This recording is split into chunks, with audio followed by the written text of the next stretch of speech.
Multiple એટલે એક સાથે ઘણા બધા કે મિસાઇલ આપણે એક જ લોન્ચ કરશું પણ એક સાથે ઘણા બધા ટાર્ગેટને હિટ કરશે પ્રયોગ માટે. શોર્ટ ફોર્મ તમારે યાદ રાખવું હોય તો રાખી શકાય પટના, આપણું જે સિટી છે બિહારનું. P4 પૃથ્વી સિરીઝની, A4 અગ્નિ, T4 ત્રિશુલ, N4 નાગ અને A4 આકાશ. તો આ 5 અલગ અલગ સિરીઝની મિસાઇલો ભારતે બનાવેલી છે. નમસ્તે. તાજેતરમાં જ એક ખબર આવેલી છે કે ભારતે પોતાની જે બેલેસ્ટિક મિસાઇલ છે, અગ્નિ સિરીઝની બેલેસ્ટિક મિસાઇલ, એમાં એક નવી વસ્તુ એડ ઓન કરેલી છે, એક નવું ફીચર એડ ઓન કરેલું છે જે ઓળખાય છે MIRV. સ્ક્રીન ઉપર જોઈ શકો છો. MIRVનું ફૂલ ફોર્મ છે મલ્ટિપલ ઇન્ડિપેન્ડન્ટલી ટાર્ગેટેબલ રીએન્ટ્રી વ્હીકલ્સ. તો નામ વાંચીને, નામ સાંભળીને એવડું મોટું કે આટલું બધું શું હશે કોમ્પ્લેક્સ, પણ ખૂબ જ એક નવી માહિતી છે અને ખૂબ જ કહેવાય ને કે એક સરળ માહિતી છે. નામ સાંભળીને આપણને એવું નવીન લાગે. ક્લાસમાં તો આપણે પહેલેથી ડિસ્કસ કરતા આવ્યા છીએ, પણ હવે ભારતીય એક મિસાઇલમાં આને ઉમેરવામાં આવ્યું છે, તો આના વિશે થોડીક ચર્ચા કરીએ કે કઈ રીતે છે. તો ફૂલ ફોર્મ જોઈ રીતે કે MIRVનું, તો MIRV કામ શું કરશે? સામાન્ય રીતે આપણે કોઈ પણ એક મિસાઇલ જોઈએ ને, તો એ મિસાઇલમાં એક મિસાઇલ હોય એ કોઈ એક જગ્યાએથી આપણે લોન્ચ કરીએ તો બીજી જગ્યાએ જ્યાં ટાર્ગેટ હોય ત્યાં આપણે ટાર્ગેટ ઉપર મોકલવાની હોય. હવે MIRV એક એવું ફીચર છે કે મિસાઇલ આપણે એક જ મોકલશું પણ રસ્તામાં મલ્ટિપલ ટાર્ગેટ્સ, એટલે જ લખ્યું છે મલ્ટિપલ ઇન્ડિપેન્ડન્ટ એટલે સ્વતંત્ર રીતે, કે એ ટાર્ગેટ પણ સ્વતંત્ર રીતે પોતાની જગ્યાએ જશે અને જે અટેક કરવાનો છે તે અટેક કરી નાખશે. તો મલ્ટિપલ એટલે એક સાથે ઘણા બધા, કે મિસાઇલ આપણે એક જ લોન્ચ કરશું પણ એક સાથે ઘણા બધા ટાર્ગેટને હિટ કરશે. કે પહેલાં જૂની પદ્ધતિ કઈ હતી કે એક જ મિસાઇલ હોય અને એક જ જગ્યાએથી લોન્ચ કરી અને બીજી જગ્યાએ જે એનો મેઇન ટાર્ગેટ છે, જ્યાં દર્શાવેલું છે કે એ મેઇન ટાર્ગેટ ઉપર જઈ અને એને હિટ કરે. તો MIRV શું કરશે કે એક જ મિસાઇલ છે, એની અંદર આપણે 5, 6, 7, 8 ડિપેન્ડ કરે કે કેવા પ્રકારની મિસાઇલ છે, એ મિસાઇલની કેપેસિટી શું છે, એનું કદ, વજન ઉપાડવાની ક્ષમતા એટલે કે પેલોડ, એની રેન્જ શું છે, એ બધા ઉપર ઘણું બધું ડિપેન્ડ કરે. તો મલ્ટિપલ એટલે એક સાથે ઘણા બધા, તો એક સાથે મોકલી શકાય. અને આ તમે જોઈ શકો છો આની ઉપર કે આકૃતિમાં કે 1, 2 ને 3 ટાર્ગેટ બતાવ્યા છે. તો મેઇન ટાર્ગેટ એનો અહીંયા છે, પણ એની સાથે જ બીજા 3 ટાર્ગેટ પણ અહીંયા એ વિંધી શકશે. તો આ ટેકનોલોજીને કહેવાય છે MIRV ટેકનોલોજી.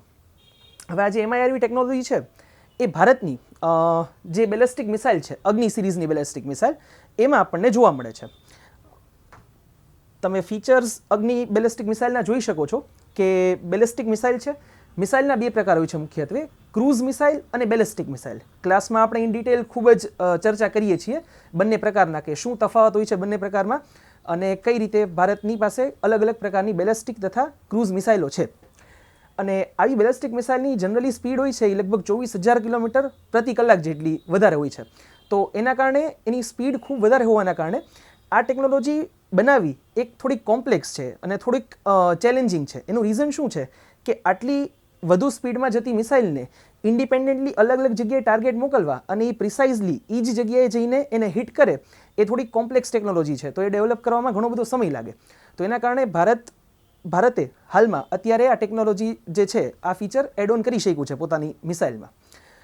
વાત કરીએ કે ભૂતકાળમાં કયા કયા દેશો પાસે આ ટેકનોલોજી રહેલી છે, તો આનો વિચાર જ્યારથી મિસાઇલ ડેવલપ થઈ એ પછીથી થયો હતો કે એક તો મિસાઇલ જે છે એ તમે એક લોન્ચ કરો તો ખૂબ જ ખર્ચાળ હોય. એક મિસાઇલથી એક ટાર્ગેટને તમે હિટ કરો અને તમારે 10 અલગ અલગ જગ્યાએ મોકલવી છે તો 10 અલગ અલગ મિસાઇલ્સની જરૂર પડે, તો તમારો ખર્ચો 10 ગણો વધી જાય.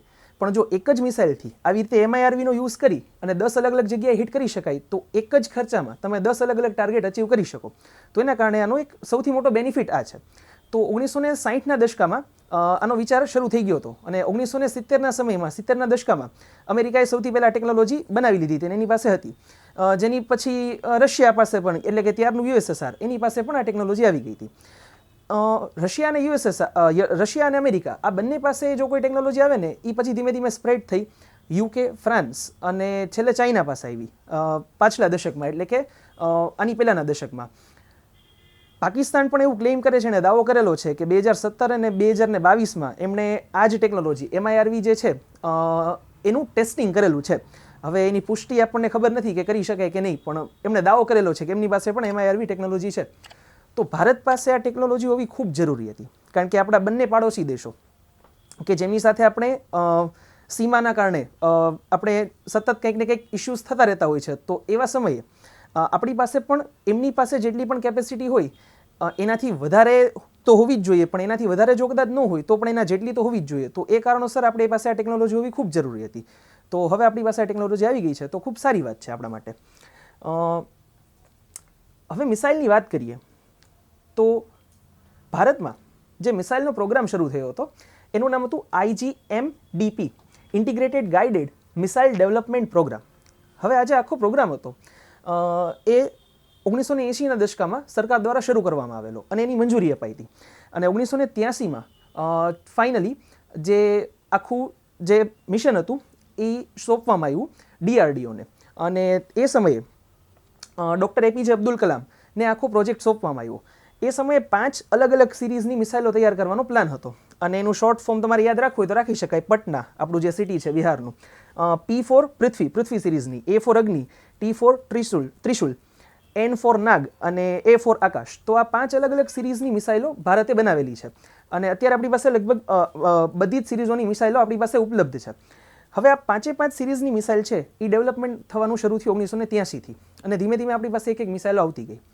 તો અગ્નિ સિરીઝ જે છે એ સૌથી વધુ આપણી પાસે જે કહી શકાય કે ઘાતક હથિયારોમાં કહી શકાય બેલેસ્ટિક મિસાઇલમાં, એમાં અગ્નિ સિરીઝની મિસાઇલો છે. અગ્નિ સિરીઝની મિસાઇલોમાં પણ આપણી પાસે જો વાત કરીએ તો અગ્નિ સિરીઝની આ 4 અલગ અલગ કેટેગરીની મિસાઇલ હોય છે. નામ વાંચી શકો છો: SRBM, MRBM, IRBM અને ICBM. હવે આ બધાના ફૂલ ફોર્મ છે. અને આ બધાના ફૂલ ફોર્મ જે છે અથવા આનો પ્રકાર જે છે મિસાઇલનો એ એના અંતર ઉપર છે કે મિસાઇલ કેટલું ડિસ્ટન્સ કવર કરી શકે છે, એટલે કે એની રેન્જ ઉપર છે.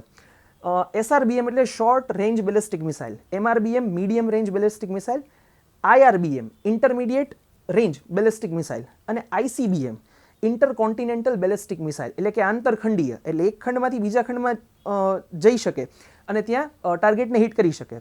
તો આ સૌથી વધુ જે રેન્જ આ પ્રકારની મિસાઇલ હોય છે ICBM, એ લગભગ 5000 કે એનાથી વધુ કિલોમીટરની રેન્જવાળી મિસાઇલને ICBM તરીકે દરજ્જો આપવામાં આવે છે. ભારત પાસે વર્તમાનમાં અગ્નિ સિરીઝમાં જોઈએ તો અગ્નિ 1, 2, 3, 4 અને 5 આટલી ઓપરેશનલ મિસાઇલો છે અલગ અલગ રેન્જમાં. 700 કિલોમીટરથી શરૂ કરી અને અગ્નિ 5ની જે રેન્જ છે એ ધારવામાં આવે છે કે જે સરકારે ડિક્લેર કરેલું છે કે આપણા ડિફેન્સ મિનિસ્ટ્રીએ, તો એ પ્રમાણે લગભગ 5,500 થી 6,000 કિલોમીટર ધારવામાં આવે છે, પણ આની રેન્જ 7,000 થી 7,500 કિલોમીટર સુધી હોઈ શકે છે. તો અગ્નિ 1 to 5 આ જે 5 મિસાઇલો છે એ વર્તમાનમાં ઓપરેશનલ છે. અગ્નિ પ્રાઇમ મિસાઇલ કે જે અગ્નિ 1 અને અગ્નિ 2ને રિપ્લેસ કરશે. એને રિપ્લેસ એ રીતે કરશે કે એની રેન્જ તો અગ્નિ 1 અને 2 જેટલી જ રહેશે, પણ એની કાર્યક્ષમતા અને ઝડપ એ ખૂબ વધારે હશે. તો અગ્નિ પ્રાઇમ મિસાઇલ અત્યારે ટ્રાયલમાં છે, એટલે બની ગઈ છે પણ એના ટ્રાયલ શરૂ છે. અગ્નિ 6 મિસાઇલ અંડર ડેવલપમેન્ટ છે. અગ્નિ 6ની રેન્જ એવું ધારવામાં આવે છે કે લગભગ 11,000 થી 12,000 કિલોમીટર જેવી હોવાનો અંદાજ છે. અત્યારે વર્તમાનમાં અમેરિકા અને રશિયા એ બંને દેશો એવા છે કે જેની પાસે 10,000 કિલોમીટરથી વધારે રેન્જની 10,000 કિલોમીટરથી વધારે રેન્જની મિસાઇલો ઉપલબ્ધ હોય. તો ભારતનું પણ નામ ખૂબ જલ્દી આ લિસ્ટમાં આવી જશે. તો આપણે આશા રાખીએ કે ખૂબ જલ્દી આપણે એમાં સફળ થઈએ. જે વર્તમાનનું પરીક્ષણ કરવામાં આવેલું હતું MIRVનું, doctor APJ Abdul Kalam island છે ઓડિશામાં. તો ત્યાં મિસાઇલના જે અલગ અલગ આપણે મિસાઇલો બનાવતા હોય તેના પ્રયોગ માટે આ જગ્યા છે અને ત્યાંથી જ આ મિસાઇલનું પરીક્ષણ કરવામાં આવ્યું હતું. અને ફાઇનલી આપણે આ મિશનમાં સફળ થયા છીએ. તો આપણે ભારતીય ડિફેન્સ મિનિસ્ટ્રી અથવા આપણે કહી શકીએ કે સેના ઉપર આપણે ગર્વ હોવો જોઈએ. આખું જે મિશન છે, કોઈ પણ મિસાઇલ હોય કે કોઈ પણ હથિયાર હોય, એ બનાવવામાં એની ડિઝાઇન પાછળ અને એનું આખું ઇમ્પ્લિમેન્ટેશન થાય એની પાછળ એક સંસ્થાનો ખૂબ મોટો રોલ હોય છે, DRDO, defence research development organisation. તો DRDOનો રોલ ખૂબ મહત્વનો હોય છે. તો કોમેન્ટ સેક્શનમાં જણાવજો કે DRDOના જો કોઈને ખ્યાલ હોય તો કે DRDOનો વર્તમાનના અધ્યક્ષ કોણ છે, સ્થાપના ક્યારે થઈ હતી. આ બે પ્રશ્નોના કોમેન્ટમાં ઉત્તર જણાવજો. ધન્યવાદ.